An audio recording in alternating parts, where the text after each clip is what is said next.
Let's talk about a game that walked a fine line between art and controversy. A game so raw, so intense, that's still whispered about in gaming circles like a myth. That game is Manhunt. Released by Rockstar Games in 2003, Manhunt didn't just push boundaries, it shattered them. It dared to do what no other game had the nerve to even attempt. And to this day, no one has come close to replicating the disturbing genius that was Manhunt. The premise alone was something straight out of a dystopian nightmare. You play as James Earl Cash, a death row inmate given a second chance at life, but only if he agrees to participate in a series of snuff films for a sadistic director named Lionel Starkweather. You're not saving the world. You're not a hero. You're just trying to survive in a sick game designed for the entertainment of others. And that alone flipped the entire video game narrative structure on its head.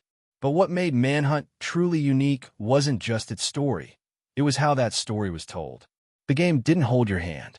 It dropped you in grimy alleyways, abandoned zoos, and desolate neighborhoods, and told you to get creative.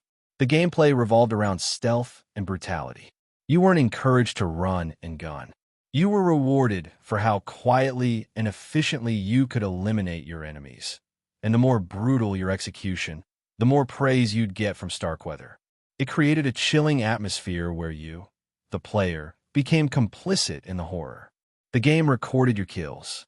Starkweather's voice would taunt you, mock you, encourage you. It was psychological manipulation layered on top of brutal gameplay. And it worked, maybe too well. Manhunt was more than just violent. It was disturbingly immersive.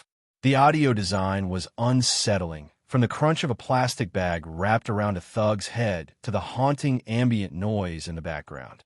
The visuals were grainy, purposefully styled like a VHS tape to make it feel like you were watching and participating in something you really shouldn't be.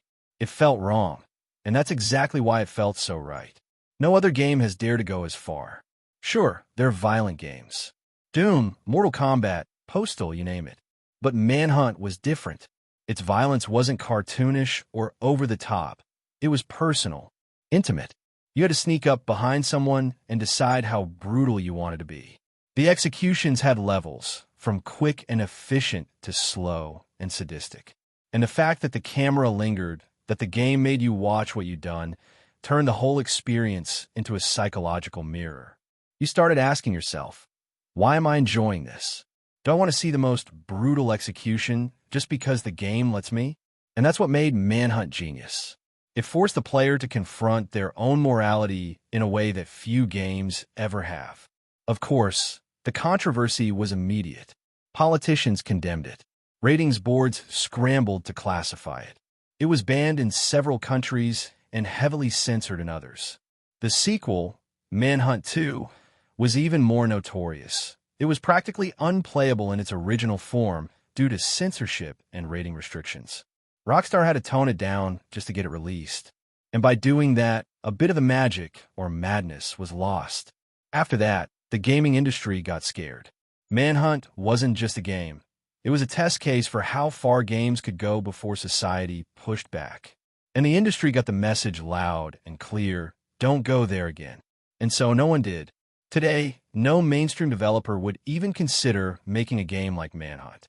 Publishers would shut it down instantly. Platform holders wouldn't allow it. Social media would explode with outrage. And that's exactly why Manhunt remains so unique. Not just because of what it was, but because of what it represented.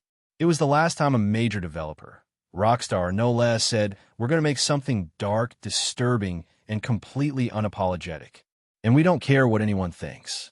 And the sad truth? We may never see something like it again. In a world where games are increasingly sanitized, where narratives are safe, and where risks are calculated, Manhunt stands out as a relic of an era that was braver, bolder, and less afraid to challenge players on a deeper level. It's a reminder that games can be more than just fun. They can be uncomfortable. They can make you reflect. They can even disturb you, and still be brilliant.